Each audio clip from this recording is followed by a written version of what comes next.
Welcome to Positive Talk with Kevin McDonald. Hey, that's me. Hi, and welcome to Positive Talk. Our show features the best positive stories and people from around the globe as we endeavor to answer the universal question of why am I here and what is my purpose? Understanding that can change everything, and knowing your greatness is fundamental to living your best life. So join us right now as together we work to create the adventure of our lifetime.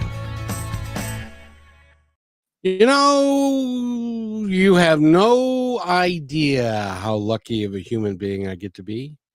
I get to talk to some of the most remarkable people on the planet. And one of them is with us today. And I do what's called a 15-minute pre-get to know you kind of meeting sort of thing. And so we did that. And Rochelle was with me and he made her cry. Sorry, Rochelle. And because of the nature of the work that he's doing, which is based upon the life of his son, Christian. And we're going to talk about all of that today. I please implore you to stay with us for the entire show because it's going to be worth every doggone minute. And Rochelle, I would love for you to, she's co-hosting today with me. And I would love for you to tell our audience what you thought of Chris and his work. Well, I'd have to say, first and foremost, Chris is an extremely special person who has been through challenges that I hope some of us never go through, and also that I know lots of people in this world have gone through when it comes to his son, Christian. We are more than honored to have him here and share his story about what he's learned and what he's become from losing his son and what he lives on through him. So, once again, Chris, thank you so much for being here. It is an honor to have you on the show. And everybody, please stay tuned. Don't leave. Listen to everything. Every word is very good to hear for the soul. And I implore you all to get his book, What's Good About Today, A Purpose-Driven Life.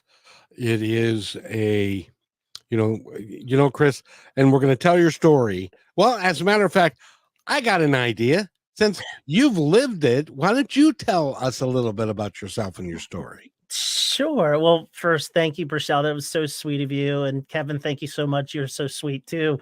It's funny when you said the 15-minute call that we had, it ended up being over an hour. So before we knew it, the time was up, but I'm so blessed to be here with you both. My story, my incredible journey really began when I crossed paths with my wife, Danielle. I was 16, she was 17, and we were both sort of navigating high school at the time. And our first introduction was casual and through mutual friends. Just a simple exchange of highs and hellos. But one night, a friend of mine named Brian, and Brian invited me to this party. And I said, hey, I'll go. Why not? It's an upperclassman party. I was in 9th grade at the time.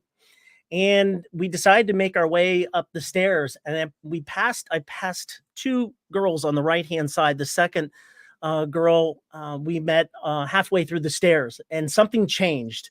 Our eyes met. And for a brief moment, time seemed to really stand still. That fleeting encounter planted a seed in both of us, and it would grow. And had I known it was going to grow into something so magnificent. And the next day, she showed up at my house unexpectedly and asked if I wanted to go to a movie.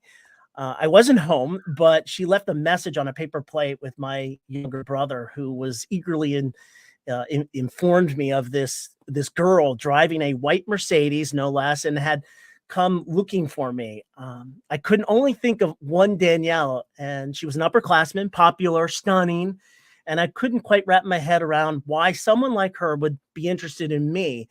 But there was something about her that drew me in. And I remember calling her back with my heart racing and using remember, this is old days.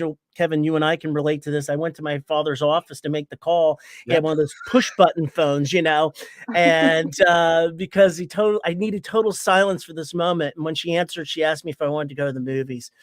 And so she had 2 free tickets. I said, sure, why not? But little did I forgot that I had a girlfriend who was out of town Now look, I'm 15, you know, and I totally forgot all this, and she was on vacation, but I knew something about Danielle was special, her kindness, her sweetness, and that it was an infectious sense of humor, and she was irresistible, and then, you know, we became inseparable, and it even took us to different universities at the time, but we still stayed together. She went to the University of Pittsburgh, I went to the University of Tennessee, and we built this love in this, life that we wanted to achieve together. And, you know, we had a beautiful wedding, beautiful ceremony, all those things, honeymoon, and all great things. But at the center of who we were, it was really that we wanted to have children. And 2 years later, after our marriage, we were blessed with our first child, Christian. And the name we decided long before, from that moment, we held him. We knew that he was destined to be something truly special. He embodied empathy and love, just like his mother. And our lives together have been filled with beauty and gratitude and a sense of purpose. So, you know, that's how we brought Christian into the world. I have two other children, and you know, life is swimmingly going well. It's going great. Like a lot of people, it can go well and you have ups and downs. But August 26th of 2020, we were hit with the worst news possible. Christian was hit with a diagnosis of terminal cancer. And that's not something you're prepared for as an adult and a parent, and it just knocks you to your knees. And so that's the journey, how it began, and there's certainly a lot more to that. But yeah, that's how I got this journey started in life with my wife. I got to ask you, what movie did you see? Witness with Harrison Ford. Do you Great remember that one? movie. Oh, absolutely. It's a great movie. Yeah, yeah, it is a good movie. He was is a detective, and he Yeah. went to the Amish community and Right. and all of that. And it was as a matter of fact, my former wife, who is sadly buried in the backyard, my former wife, no, that's not true. Oh, But God. but she actually had a poster that we had in our house of Witness, because we were both huge Harrison Ford fans. Oh, no kidding. Wow. Yeah, that was a great movie. I remember it. I remember I was more focused on her, but yeah, I do remember the movie. I did. I gotta ask you, was that one of those movies where your arm fell asleep? My arm fell asleep, like, around her?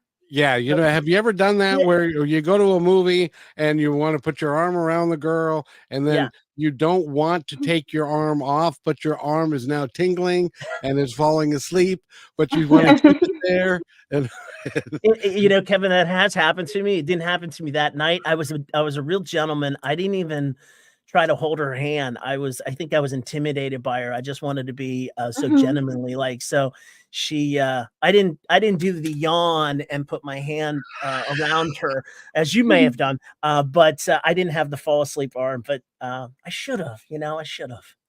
you know, I want to make sure that everybody knows right from the get-go that you and Danielle are having the time of your life still, and you're still married, and even, which is really rare, to be a ninth grader and to marry an upperclassman, and then for you guys to have a great life, and with the exception of one thing, and you guys have worked very hard through that, and you're an amazing man. You really are, and we talked about which is why the 15-minute thing took an hour.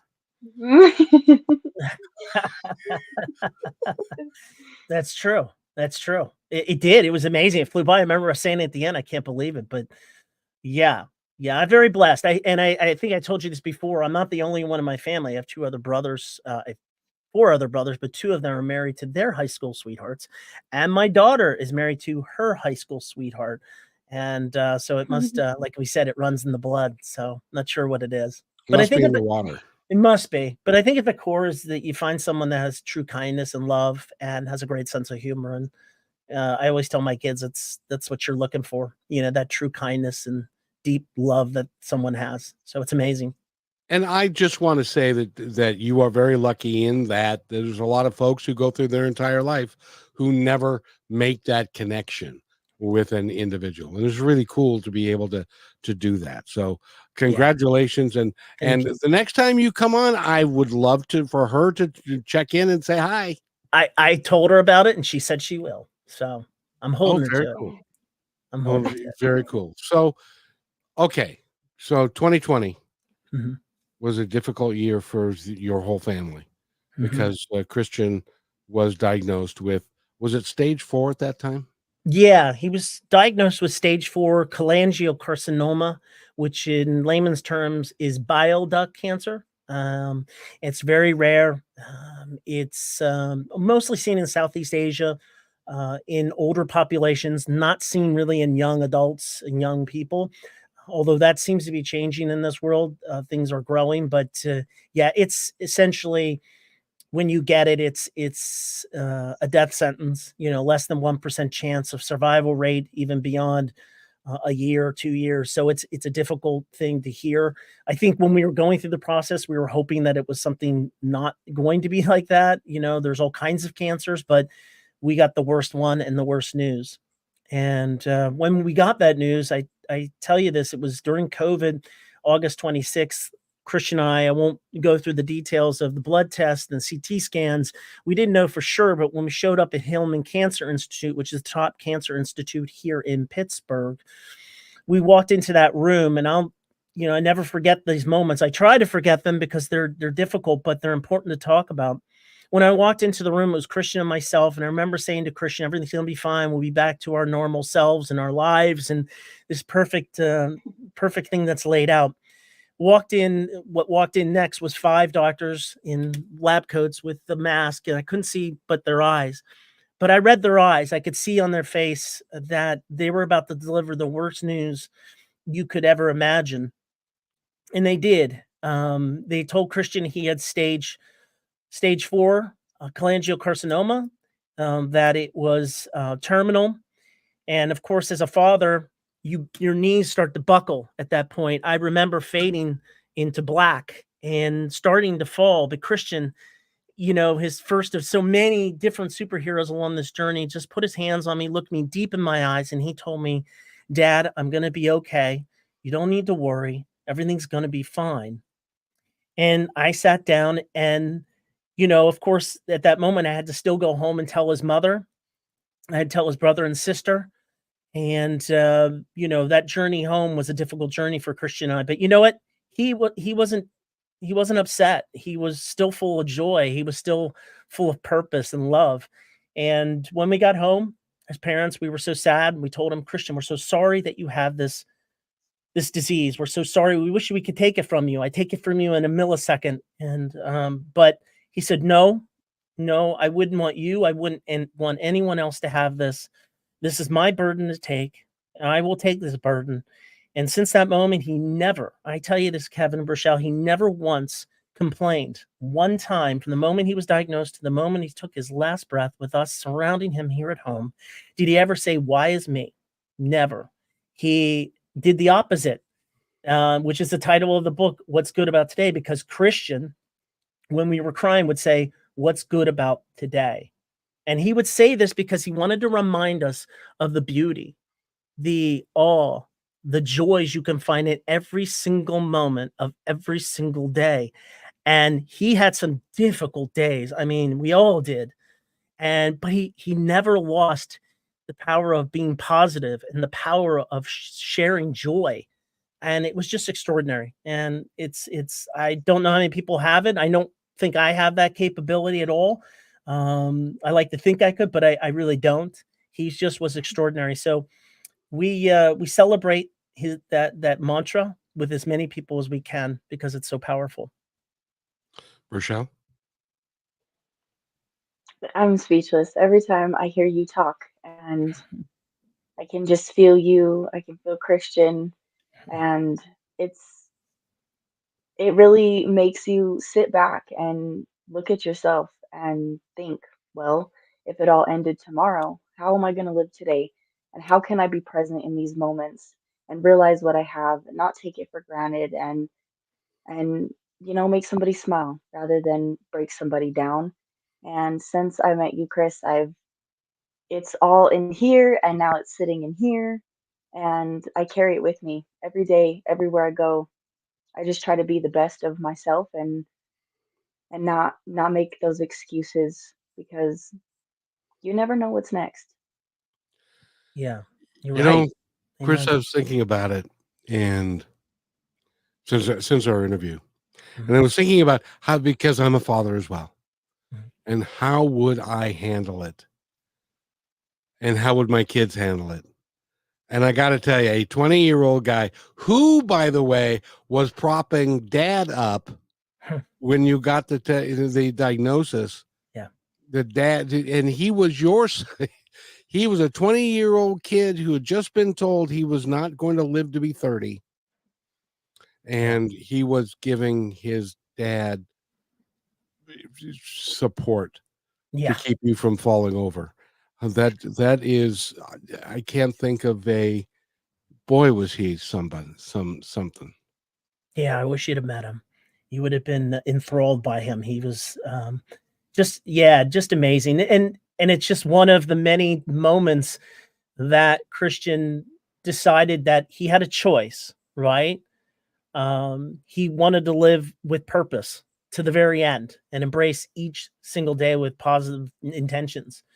And so this is he didn't stop living. That's what I want to tell everyone is that yeah, he made a choice not to be enthralled by the darkness, but to be brought in through light, right? And he decided that he was going to take on a job. I mean, he got a job with a big company, ADP. They had made him an offer prior to his diagnosis, and they found out about his diagnosis. He told them, and they said, "We understand if you don't want to do." He said, "No, I want to do it," because he wanted to show us that he was going to continue, that he was going to continue to push forward for his siblings, for us. And I say this all the time because many families, it's the mom and the father who are the center part of a family. But Christian was not, he was the center part of the family. All roads led to Christian for us. And I used to always say, Christian, I said this even when he was little, because everything I'm telling you about Christian, I love talking about Christian. I love it so much. But he was that way when he was little. I've told the story when he was young. We used to call him Mr. Comforter. Because when my wife was pregnant with the second child, he would comfort his mom, and he would tell her she's going to be okay, and you're beautiful. I mean, he had an empathy at 4 or 5 years of age. He had this, and even at 8 years of age, when I've told us that the first day of school, all the kids are running to the bus stop and they want to get on the bus first. I mean, I'm sure every parent can relate to this when your kids are wanting to get on the bus, get to the back of the bus, be next to their best friend. Not Christian. Christian will wait, let everyone get on the bus, his friends, and they'd all pair up. He'd let the special needs kids go on after that, and then he'd be the last one on the bus because he wanted to make sure everyone was happy that they had their place. And he loved it because he got to sit in the front of the bus and he could speak and meet the bus driver. Who wants to talk to the bus driver? But Christian did, right? Christian wanted to get to know the bus driver, and he would come home and tell us all about the bus driver. He'd know all about their life. He'd know about their kids, and he'd talk about how wonderful they were.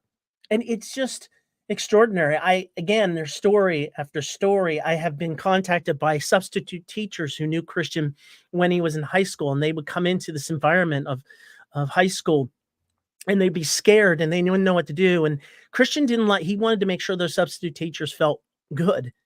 And he would, when the students would leave, he would go up and tell them how great they did. They've written me letters. It's extraordinary letters of substitute teachers that just said how they comforted. He comforted them during times when they were nervous and not feeling all there, and gave them strength. So it's just one of many that I talk about. It's one of many stories by example that all of us can lead, right? It's how we look at things. It's a choice. And we can make these choices in our daily lives. By the way, we're talking with Chris Cochran, and he's got a book out, and it's called "What's Good About Today." And I love a purpose driven life. I love the what's good about today, because we can all, when we wake up in the morning, we can all think of something that's going to be good about today. Yeah. A lot of us don't, but I'm so glad that he did. When we come back, we need to take a quick break. But when we come back, I want to ask you, do you think that this was part of his DNA? When from childhood on, did he have experiences that taught him this, or did he just have an extraordinary dad? We'll be right back.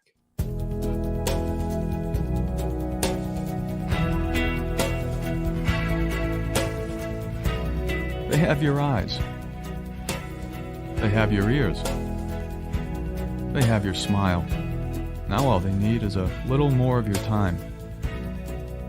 Make a difference in your child's life, because anyone can be a father. It takes time to be a dad.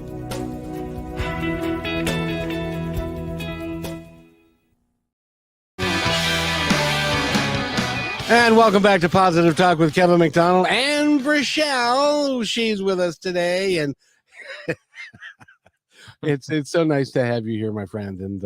And this is a tremendous interview, because not so much about Christian's life, but more about who he impacted in the short time that he was here, of so many people, because of how he related to them and the empathy and the kindness that he showed them, which was unique to, I don't know about you, but most 20-year-olds haven't figured out that part yet.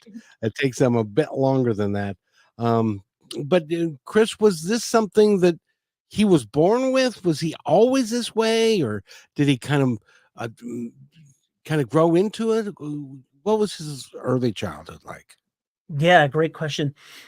No, he was this way when he was born. Obviously, he's like any other baby. They cry when they cry and go through that process. But I knew Christian was unique. And we knew he was unique because I'd say before the 12, 13 months of age, Christian was speaking full sentences. And I remember us taking him to doctors, and they were just kind of blown away that he could do as Our Father at 14 months and 15 months.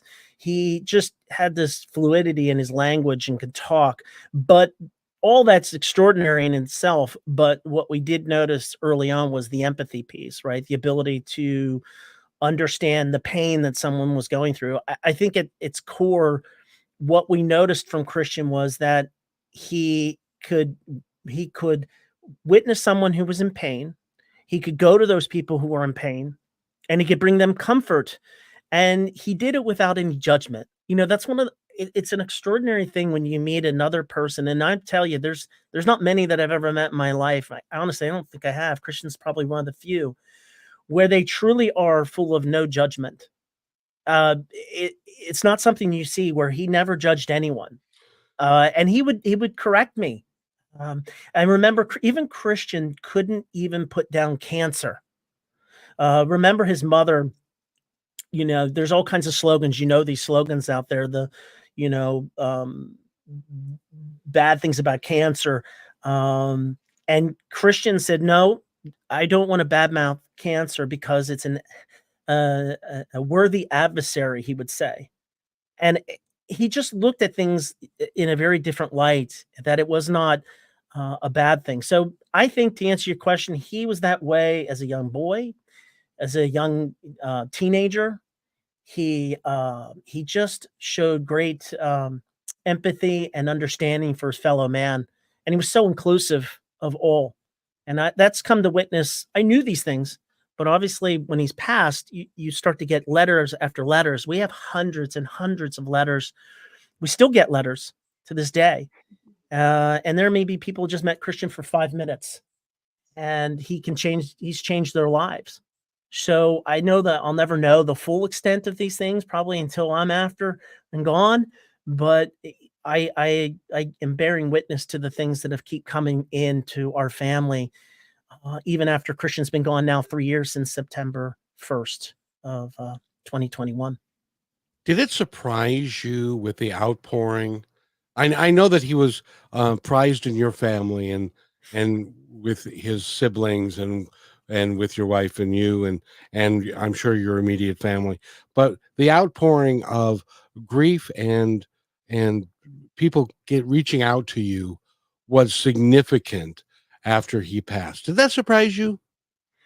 No, because I witnessed it during his entire journey, right? When Christian was diagnosed, over 150 people, we live in a cul-de-sac, over 150 people showed up inside our cul-de-sac, lighting candles, playing music with signs, telling them how much they loved Christian that same day. And what did Christian do? He went down to greet every person and tell them how much he loved them. I remember at Christmas, people came and spent their Christmas evenings outside our house singing songs and just with candles. And there's also what we call the Rosary Girls. There were 12 women who would come to our house every single week on a Tuesday. From the moment Christian got diagnosed till he left us, they would sit and pray around our house. They would just sit around a tree and pray, rain, sleet, or snow. And they would be there for an hour just praying. And that's the kind of impact that he had. And of course, the day that Christian passed away, that people found out, there were hundreds of people in our cul-de-sac with candles just wanting to be there to show support. So I'm not surprised that there was more people coming out and more stories coming out. And I try to document those. There's many more, but I tried to condense some of them down into the book to give people a reference point of what the impact was for so many in different circumstances, of course. I should have had a snack like Rochelle did. She did that so that she wouldn't cry. That Yeah. that What'd you is have, Rochelle? Did you have a good snack? I did, and maybe it is helping a little bit. And it's not sad tears. It's Good. there's so many things that I could say, but it changes the way I'm trying to live. Yeah, and I think it's important to know that Christian would not want you to cry, and he would never want that. He wants you to be happy. He wants you to be full of joy. And I think the story is meant to show you that every day there is beauty, and you just gotta find it, and it's there. Like Kevin, you said, it's in the morning, it's in the afternoon, it's in the evening. It's there. You just got to be able to recognize it, be present in those moments. And I think when you do that, it brings you joy in your heart, and you lead a purposely driven life, right? That's the whole point, is that we're not here a long time. And we want to be able to not only, of course, lead us, joy, but we want to leave a legacy, right? A legacy of hope and joy and resilience, and leave those on others so that they can continue to pass that on. So no need to cry, because Christian wouldn't want you to cry by any means. He wants you to be happy. He wants you to be joyful that you have a beautiful life. And so he wants you to always remember that. well, and I will tell you that in my mind's eye, I just saw hundreds of people in a cul-de-sac with candles, and that to me is in the movie, near the end of the movie, that is going to be made from this story, because this story can touch literally millions of people. And if you are a producer out there who's got big bucks, I mean big bucks, you need to look at this. Help Chris write the screenplay for it. Honor his wishes as far as how that screenplay goes, so that Christian is portrayed in the light that he should be, and how it can be beneficial to everybody. So if you're a producer out there, I got to tell you, this is a story to be had, and because it's so heartfelt and it's so real, and he was such a good human being, and he left us far too soon, but his legacy is more important than necessarily his physicality of being here, because as Rochelle will tell you, he's still here. Yeah, you're right. You're right about that. You're right, Rochelle. He is still here. And we continue to bring that to light. We want to continue to remind people of that journey, but also the mantra that means so much. That the nice thing about it is it's simple. It's not complicated. It's a simple message that when you take the time to really think about it, and I think you can embrace that message when you know somebody who's going through the worst thing possible. He had it all, and when this boy, of course, he was at his heart. All the things we're talking about is the best parts of Christian. And I brag on Christian. I've told you this. I brag on him because he was so talented too. You know, this was a kid who was the lead in every musical and every play, been nominated for awards, for Gene Kelly Awards here in Pittsburgh. He had been the prom king, which he didn't, not because he desired it, not because he wanted it, just because they wanted him to have that. And because he represented so much good. And so, you know, he'd even graced the silver screen and being in The Dark Knight Rises. So he was living out his dream. He was ready to take off. And of course, you know, that's not how life works. You know, you realize that life can just stop on a dime and it can just change the other way. There was no expectation something like this would happen. You always think, oh, it happens to somebody else, but definitely happened to us. And it takes an impact on the family. But to your point, we're together. I love my wife. We're together, been together a long time. And we have 2 beautiful other children that we continue to bring up in the spirit of joy and do good things. When we come back, by the way, Rochelle, you can take us to break if you'd like. Okay, I'd love to. Yes, we're going to go on a break. I have something I'd like to say before we do that, Chris. I want you to give yourself the admirability, honor of knowing that you created that child. And there's also something in you that made him be able to be that person, because I hate to break it to you, but he had your DNA. So I just want to honor you for that. And then when we come back from this break, I have a question for you. Thank you for everybody listening in and joining us with Chris. Go check out his book there, Find the Good in Today. And we'll see you when we come back. You're listening to Brushwood Media Network, the best in syndicated talk, news, and entertainment shows. As you go about your daily life, look closer. As you gather with family and friends who love and support you, look closer. There are youth right in your community who don't have the home, warmth, and healing you have. So look closer. Every year across America, a staggering 4.2 million youth are homeless or trafficked. And for 50 years, Covenant House has worked relentlessly to keep them safe and protected. Tonight, 2,000 young people will sleep safely in a Covenant House bed. And tomorrow, they will wake up surrounded by love. They get clean clothes, hot meals, medical care, and a safe place to sleep. 24 hours a day, 7 days a week. In sites across America to help them fulfill the great promise of their lives. So look closer at Covenant House. To help or get help, go to covenanthouse.org.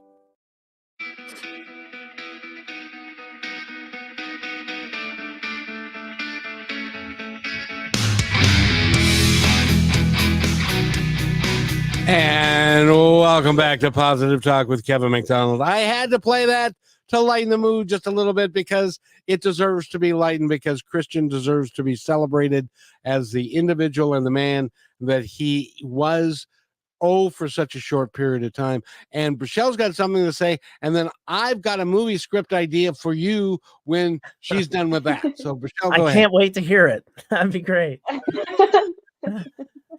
Yeah, my question for you, Chris, is we've spent so much time talking and getting to know each other.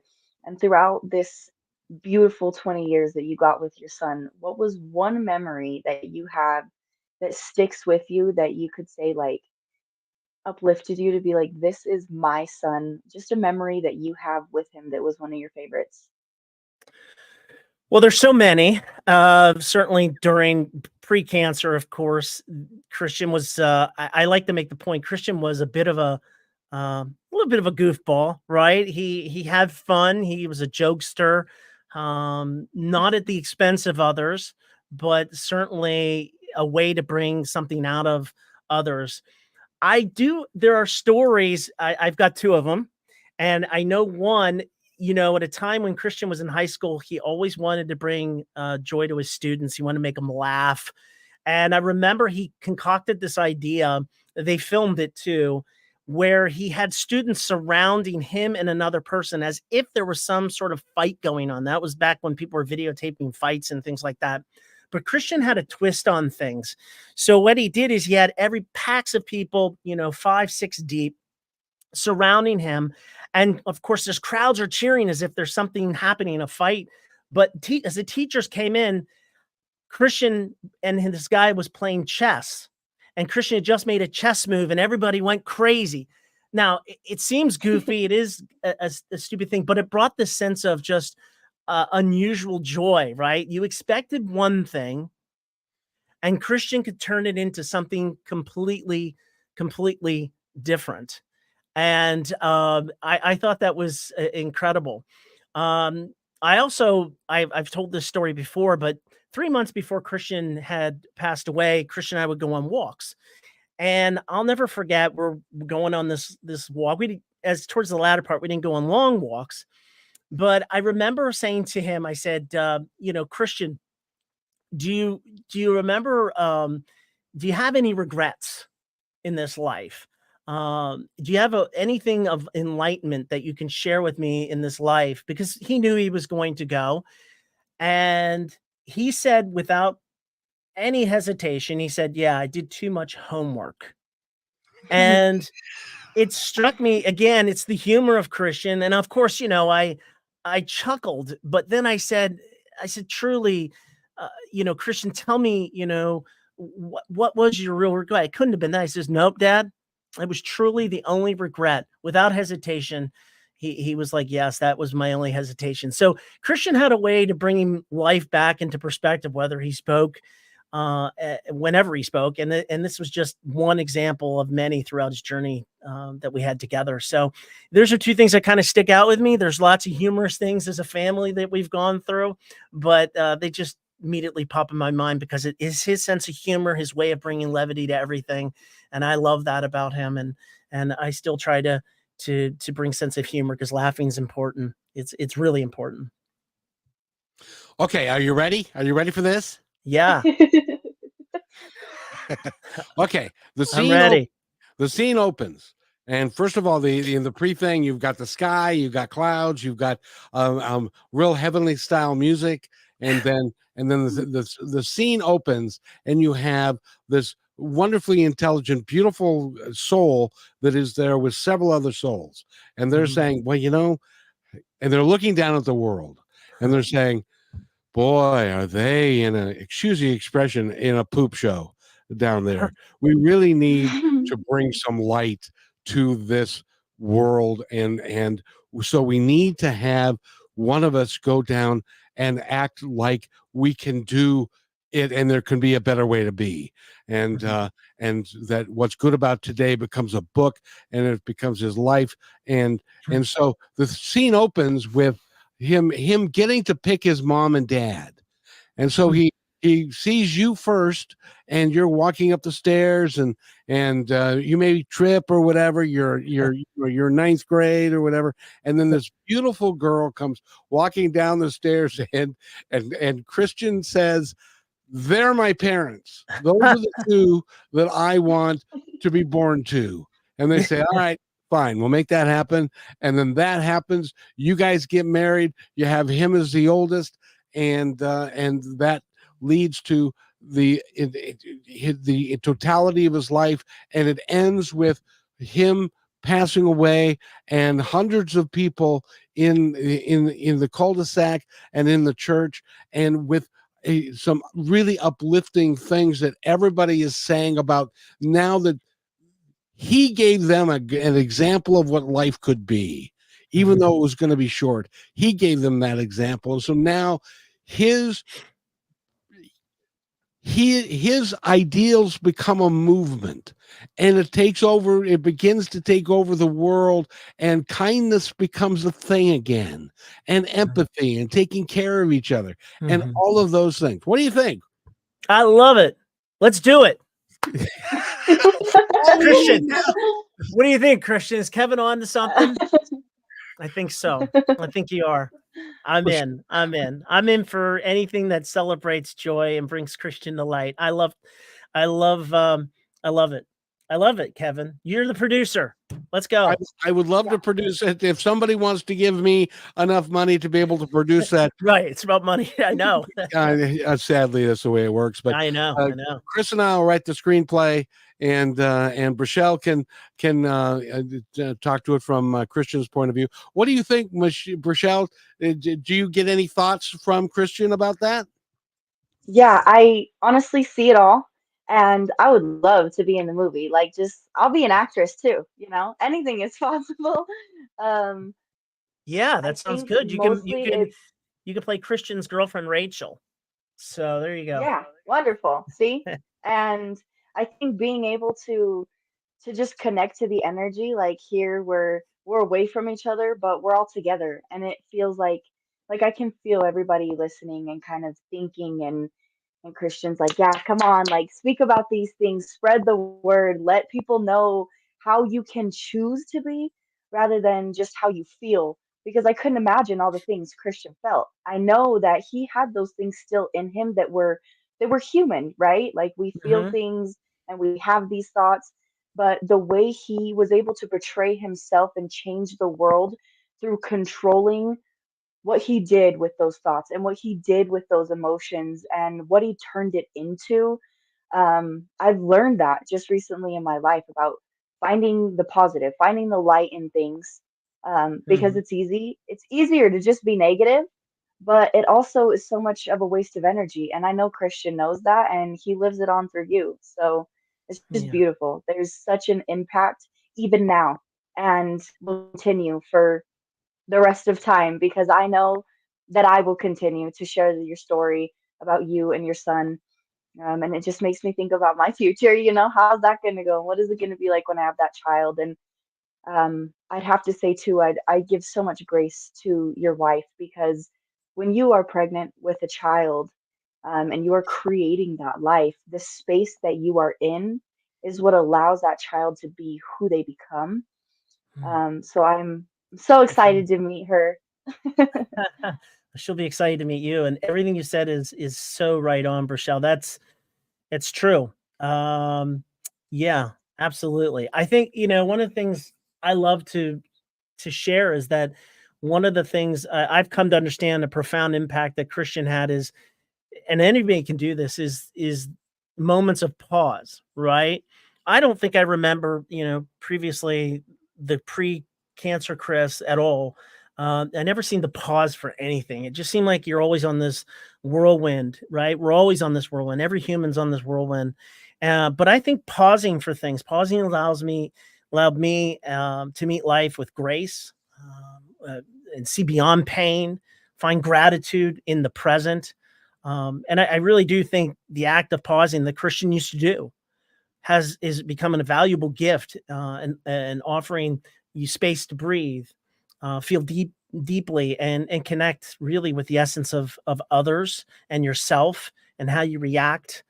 And you find, I think it's honestly in the pauses I discovered resilience and strength, and continue to find those pockets of joy in my life. But yeah, I agree. You know who the guy that I kind of feel not really sorry for, but a little bit is this guy by the name of Chris Cochran, because now he has got the mission of taking this story and making it a worldwide phenomenon. Well, I don't have a choice, Kevin. This is Good point. yeah. You've been chosen. I tell you, he was there on I the think other it's side, and already he chose happened, you, Kevin. huh?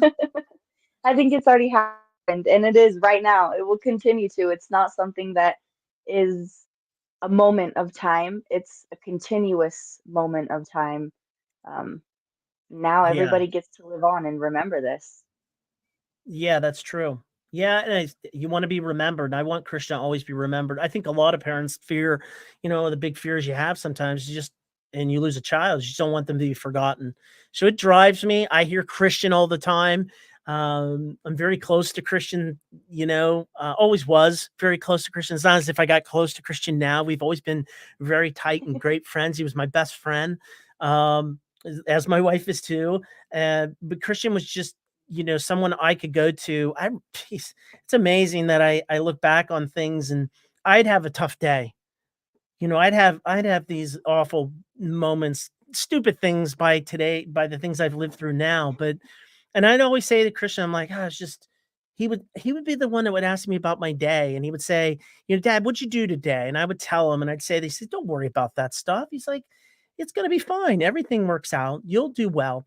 And he just he brought me back into space, and that it should have been the opposite, but it wasn't. It was a different thing. So he was like the grown up. And I always would say that I would say it all the time as Christian, when I grew up, I want to be just like you. So I say that even when he was little, I would say it to him. And I did. I said it all the time. Like, Christian, when I grew up, I want to be just like you. He'd be like, you don't want to be like me, Dad. But I did. Yeah. Yeah, for sure. Well, Chris, you first of all, I want to ask you, how are your other children doing through this? Because it has only been 3 years, so grief is a process that everybody goes through and stuff. How is your family doing today? Good. I mean, there's certainly were struggles in the first year and a half, I'd say, and like all families, trying to figure things out with this gaping hole, who was ever present in our daily lives, vacations, Christmases, birthdays, you name it.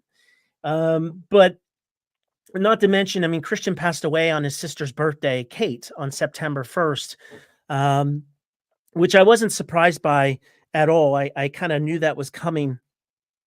But my kids, they're doing fine. I think the younger one's still coping. He's younger. He's in college. He's a junior. He still struggles with it, but we're very close.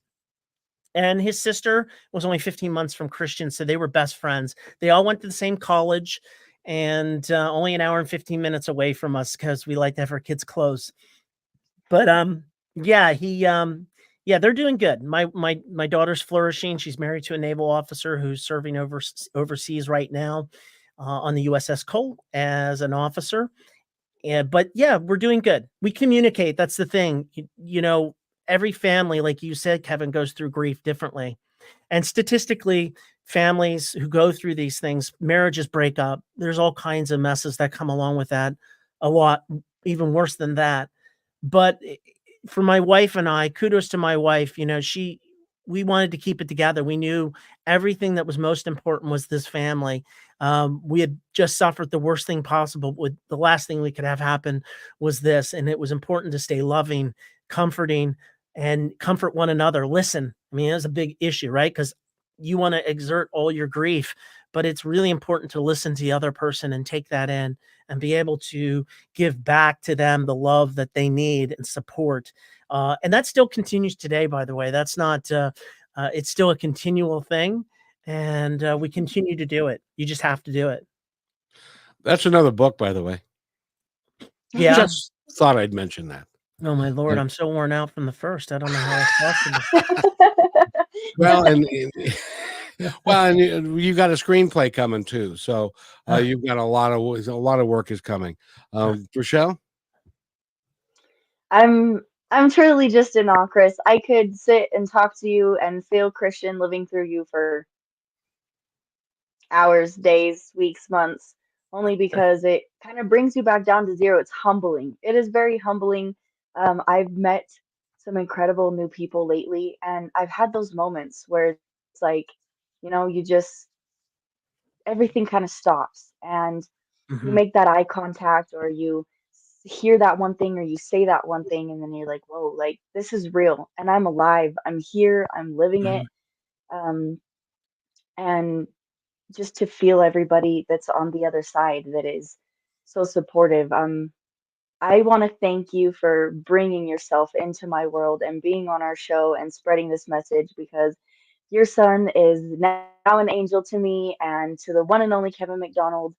And it encourages me to be an amazing mother and have a child someday and be able to spread this with them and remind them of all the time and to just be thankful we have because it's I'm continuing to lose people and I've lost many people recently. Um, Yeah. but I have new people coming into my world and now I get to be that new person and live on through them and just make a difference. So it's encouraging. And That's Rochelle, I'm going to beautiful. give you a line from Yeah. Gladiator. That's a great movie. Not yet. Not yet. I remember that scene. Okay, I we remember. have to take a break, Kevin, but I want to know exactly what you mean by that. Yeah, I kind of know what he means. Yeah, I'll be right back. Last week, Brandon met a girl on a dating app. One day after work, he finally found the courage to ask her out. No answer. He started to panic. Was he being too pushy? Maybe it was too... Hey, sorry I didn't respond. I was driving. I would love to go on a date. How does tonight sound? Brandon tried to play it cool, but inside he knew. A girl so smart, so responsible. She must be a keeper.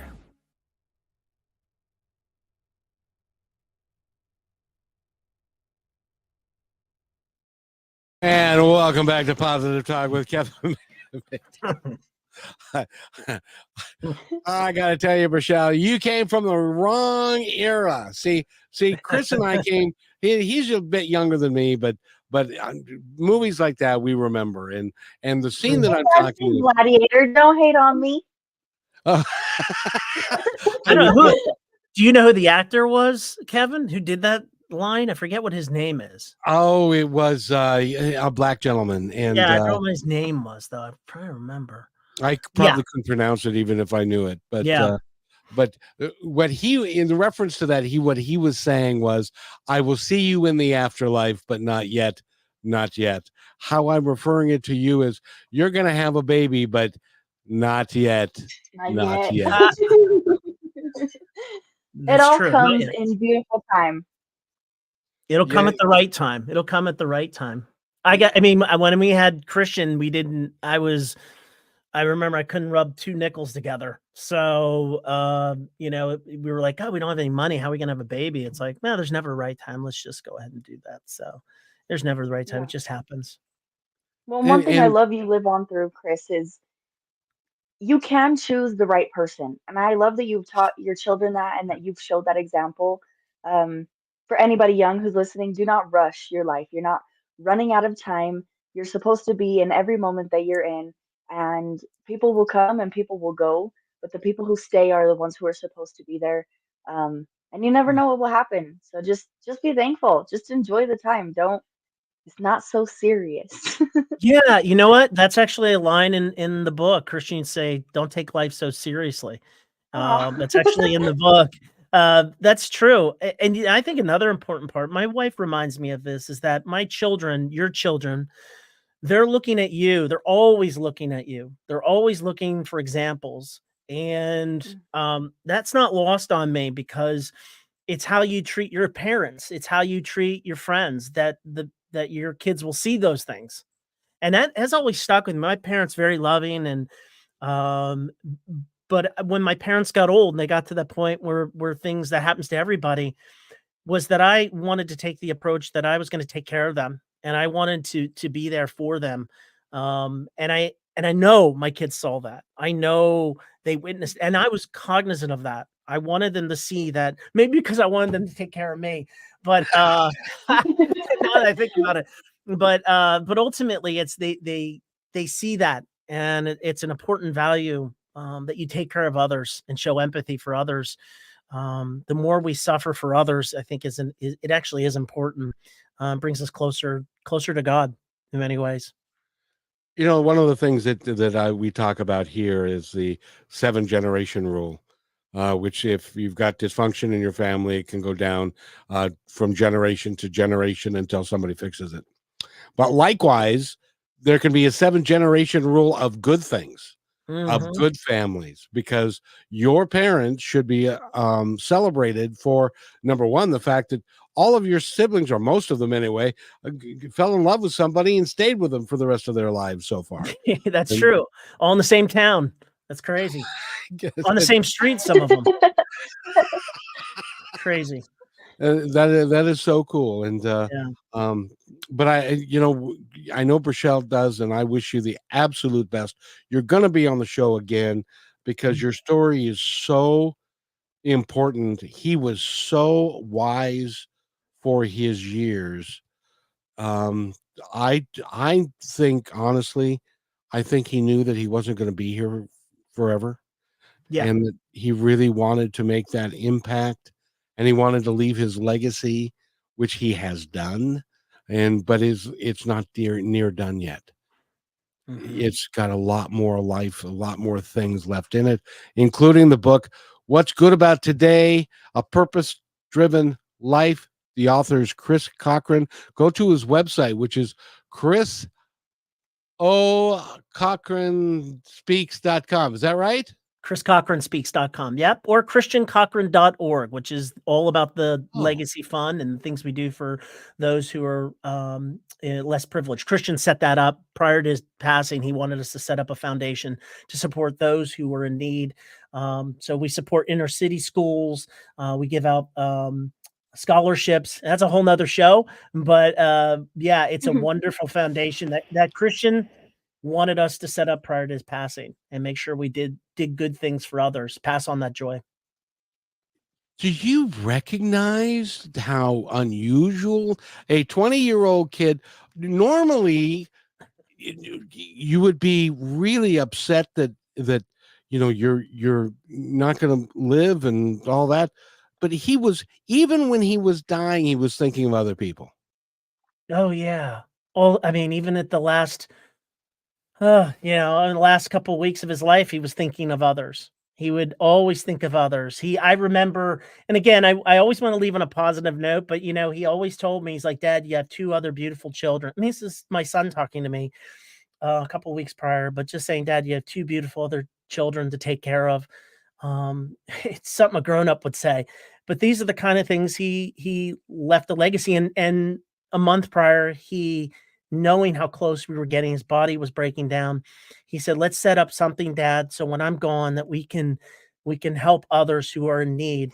Young adults with cancer. We do a lot of work with something called YASU, Young Adult Survivors United, and it specifically works with young adults. You'd be surprised how many young adults do not have access to just basic necessities. Their parents, they're on their own. The parents are not taking care of them. They've got cancer. They're left alone. And so the foundation, I work with them and provide, we do monthly giveaway bags every month. Do that with a bag that says, "What's good about today?" on that bag. We fill it with the goodies, cards, pet treats, you name it, so that they can come in and they get these bags and they can take them home and know that someone's taking care of them. That's all Christian, right? Christian gave us the tools. He gave us the ideas, and we simply are just implementing them. I'm a tool for Christian. I'm just going out there to try to help implement all these things. But that foundation is doing wonders. So you can definitely see it on ChristianCochran.org. And the Chris Cochran Speaks is just me and what I'm doing out there, and the book and all those fun things. I want you to change how you say that. It is Yeah, it's not not just just you. me.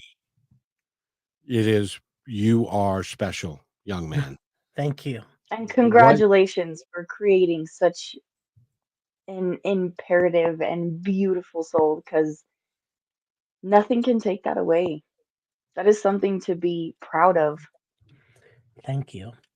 I am why do proud. you why do you think it was that Christian, before he even got here, chose you and your wife to be his parents? He Because knew. he knew that you would support him in everything that he did. Yeah, I think you're And right. I know you're right. Amen. And Amen. and with that, I want to thank you very much. Brichelle, it's been awesome having you here. Thank you so much for doing this. Thank you, thank Brichelle. you, of course. You're Thank you so amazing. much. Oh, thanks. So are you. Right back at you. And if it weren't for Kevin, we wouldn't even be able to do this.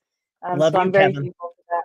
Yeah, we love you, Kevin, and I can't wait to do the next show and meet your wife. So let's do it. Yes, absolutely. And I love you both. I always say I never go away from someone's help without telling them I love them. So I do love you both. I've become And big on that.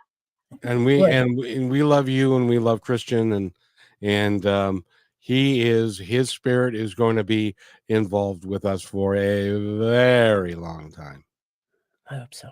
And just to end on this note, Chris, your son is so proud of you. So Thank even you. still, you're Thank welcome. you. That makes me feel good. I know he actually, I agree with you. I know he's proud of me. I hear him tell me all the time. He told me it all the time anyway. He was always telling me how proud he was Good. of me. So he That's told good. all of us how proud he was of us. And I want you to think about this. He is just part of a huge collective of people. He was in the forefront, he was in the leader position, but there is a whole multitude of spirits and angels on the other side that are committed to how he was, the way he lived his life, and the way we can all live our lives. And we should all take notice of that because it's so important. I want to thank Chris Cochran for being here. I want to thank Brichelle for being here. This show goes so damn fast. I'm so sorry. So thanks, guys. Thanks for listening to this episode of Positive Talk with Kevin McDonald. Our purpose is to provide everyone with a positive, entertaining, and educational experience. I would love your feedback and comments about the show, including possible topics and great guest suggestions. Please email me at kevin@kmmedia.pro. And remember, be kind to one another because each other's all we've got. That's Kevin